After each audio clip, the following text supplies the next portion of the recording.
안녕하세요. 시흥중앙교회 청년부 담당 전도사 공종근입니다. 다들 건강하게 잘 지내고 계신가요?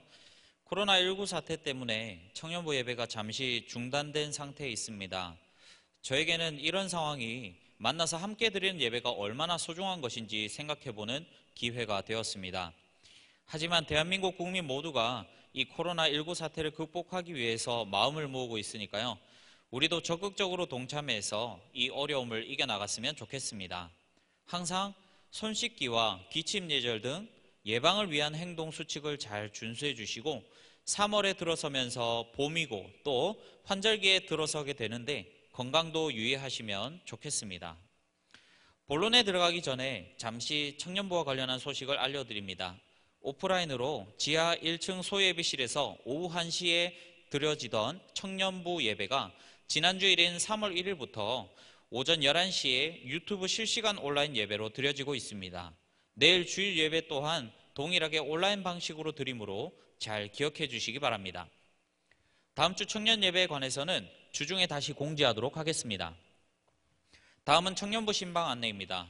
올해 계획에 따르면 2월부터 4월까지 모든 청년을 대상으로 한 두 번째 신방이 진행되어야 하지만 코로나 사태로 인해서 잠시 중단된 상황입니다. 상황을 지켜보고 재개할 수 있도록 하겠습니다. 아무쪼록 이 코로나19 사태가 빨리 마무리될 수 있도록 기도 부탁드립니다. 오늘 영상은 특별히 한 권의 책을 소개해드리고 우리가 이 책을 통해서 얻을 수 있는 신앙적 교훈은 어떤 것이 있는지 말씀드리고자 합니다. 몇 달 전에 TVN에서 책 읽어드립니다 라는 프로그램에서 설민석 씨가 팩트풀니스라는 책을 소개한 적이 있습니다.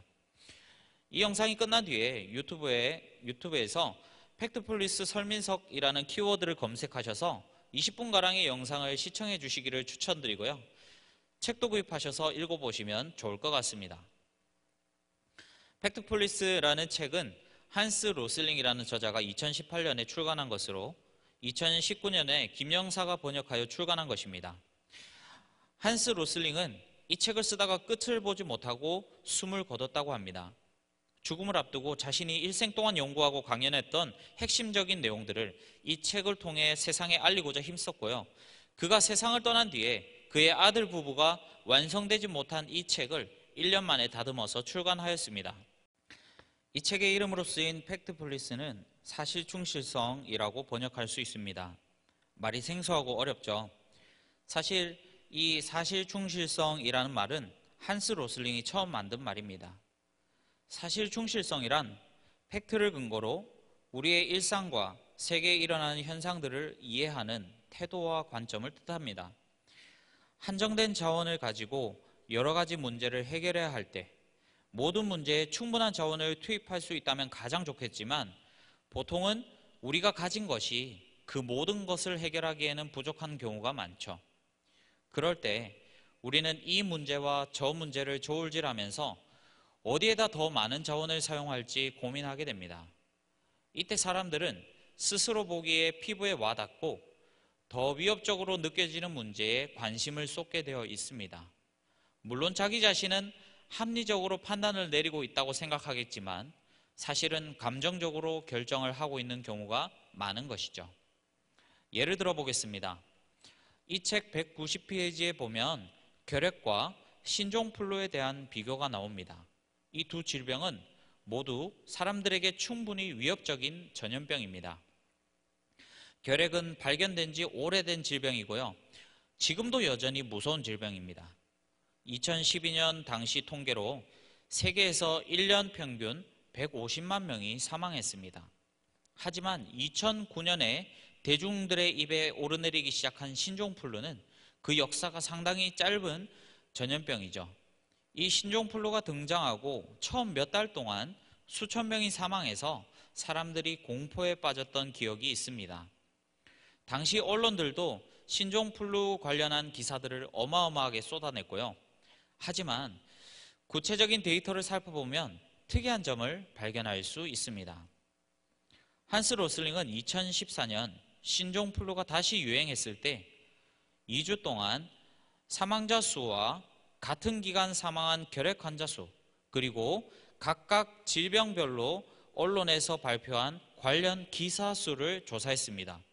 이 2주간 신종플루 사망자는 31명이었던 반면에 같은 기간 사망한 결핵 사망자는 6만 3천여 명이었습니다. 그런데 언론 기사 수에서는 예상 못한 반대 결과가 나옵니다. 같은 2주간 언론에서 발표한 신종플루 관련 기사는 25만 건이었던 반면에 결핵 관련 기사는 겨우 6천 건에 불과했습니다.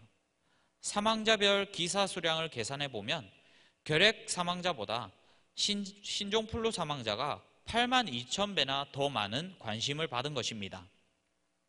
전체 인류를 보았을 때 31명의 사망자를 낸 신종플루보다 6만 3천 명의 사망자를 낸 결핵이 비교할 수 없이 더 큰 문제임에도 불구하고 언론과 대중들은 자신들이 공포를 느꼈던 신종플루에 더 많은 관심을 쏟아부었습니다. 사람들은 신종플루라는 대상에만 집중해서 31명이 사망했다는 사실에 몰두하느라 더욱 심각하고 적극적인 해결이 필요한 결핵에 관해서는 생각하지 못했습니다. 그리고 신종플루에 대해서만 공포에 떨었습니다. 한스 로슬링은 사람들이 이렇게 사실을 왜곡되게 접하고 다른 대상과 비교하는 과정 없이 숫자에만 집중하는 경향을 비교 대상 없이 숫자 크기에만 주목하는 본능에 지배받는다고 말합니다. 이 크기 본능은 우리에게도 있습니다. 특히 요즘 같은 때 더욱 쉽게 우리 마음속의 크기 본능을 발견할 수 있는데요. 바로 코로나19를 대하는 우리의 태도입니다. 코로나 바이러스가 요즘 뉴스에 너무나도 많이 나오죠. 그나마 30번째 확진자까지는 괜찮았습니다만 신천지와 관련한 이슈가 등장하고 100배가 넘는 환자가 등장하면서 온 국민이 느끼는 공포가 극에 달하고 있습니다. 저도 무섭고 그래서 조심스럽게 행동하고 있습니다. 혹시 저와 저의 가족, 아는 사람들이 감염되지 않을까 두려워서입니다. 하지만 우리의 생명을 위협하는 다른 원인들과 이 코로나 바이러스를 비교해보면 어떨까요?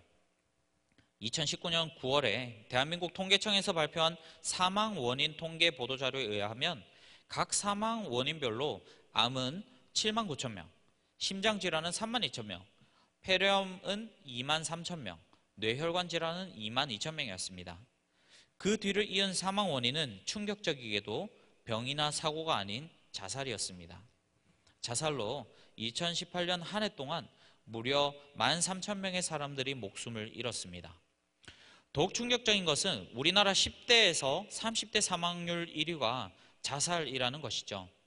심지어 20대에서는 사망자 중 47.2%가 자살이었습니다. 우리나라 젊은이들이 겪는 심리적, 사회적 고통이 이렇게도 심각하고 또한 우리 한국 사회가 청년들을 보살피지 못하라는 것을 증명하는 것이죠. 예수님께서는 자기를 믿는 이들, 성도들을 교회라고 부르셨습니다.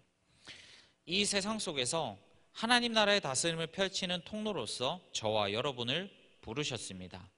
의로우시고 사랑이 많으신 하나님을 따르는 백성들이 우리라면 우리는 이 세상과 사람들을 불쌍히 여기고 섬기면서 또 정의로운 사회를 만들기 위해 힘써야 할 것입니다. 그렇다면 이 코로나19 사태라는 어려움을 통과하고 있는 우리는 어떤 기도를 드리고 또 어떤 모습으로 이웃을 섬겨야 할까요? 우리의 기도 내용을 살펴보면 우리가 관심을 두고 있는 것이 무엇인지 드러납니다. 우리의 일상을 방해하는 것들이 많이 있겠죠. 특히 지금 같은 경우에는 코로나19와 관련한 기도가 많을 것입니다.